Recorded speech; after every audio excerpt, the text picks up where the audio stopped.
জনতা জনার্দনের আশীর্বাদ নিয়ে এখানে একটি রাষ্ট্রবাদী সরকার আপনারা তৈরি করেছেন। এই সরকার মাননীয় প্রধানমন্ত্রী নরেন্দ্র মোদীজির হর ঘর তেরঙ্গা কর্মসূচিতে যুক্ত হয়েছে এবং আজকে তার সূচনা হলো। পশ্চিমবঙ্গ সংস্কৃতি দপ্তরের ব্যবস্থাপনায় আমরা এই রাজ্যে 70 লক্ষ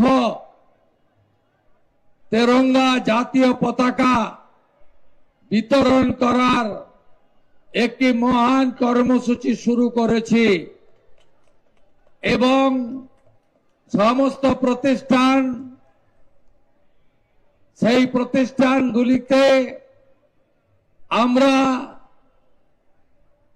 ত্রিবর্ণ রঞ্জিত জাতীয় পতাকা উত্তোলন সহ আলোকমালায় সজ্জিতকরণ আমাদের বর্তমান এবং আগামী প্রজন্মকে দেশ ও মাতৃকার প্রতি আরো শ্রদ্ধা ভক্তি জাতীয়তাবাদ দেশপ্রেম জাগ্রত করার জন্য বসে আঁকো প্রতিযোগিতা, নানা রকম আমাদের কুইজ সহ অনেকগুলি কালচারাল ইভেন্ট কম্পিটিশনও গোটা পশ্চিমবঙ্গ জুড়ে পশ্চিমবঙ্গের রাষ্ট্রবাদী সরকার এবারে প্রথমবার নিয়েছেন।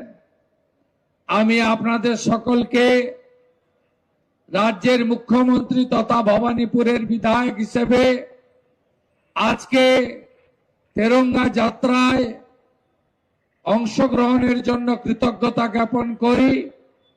পশ্চিমবঙ্গ সরকারের পক্ষ থেকে প্রায় 50,000 মানুষের একটি বড় ঐতিহাসিক তেরঙ্গা যাত্রা 10 তারিখে আয়োজন করা হয়েছে।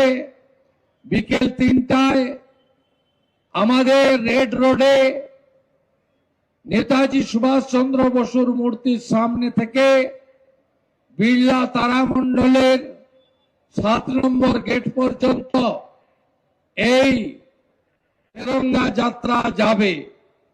আমি সমস্ত দেশপ্রেমিক নাগরিককে দলমত বর্ণ ধর্ম নির্বিশেষে আগামী 10 তারিখের ঐতিহাসিক তেরঙ্গা যাত্রাতে অংশগ্রহণের বিনম্র আবেদন জানিয়ে মাননীয় প্রধানমন্ত্রী বলেছেন তার ভিডিও বার্তায়, हर घर तिरंगा, दिल से तिरंगा, प्यार से तिरंगा এবং এই তেরঙ্গা হর ঘর তেরঙ্গা সফল করুন।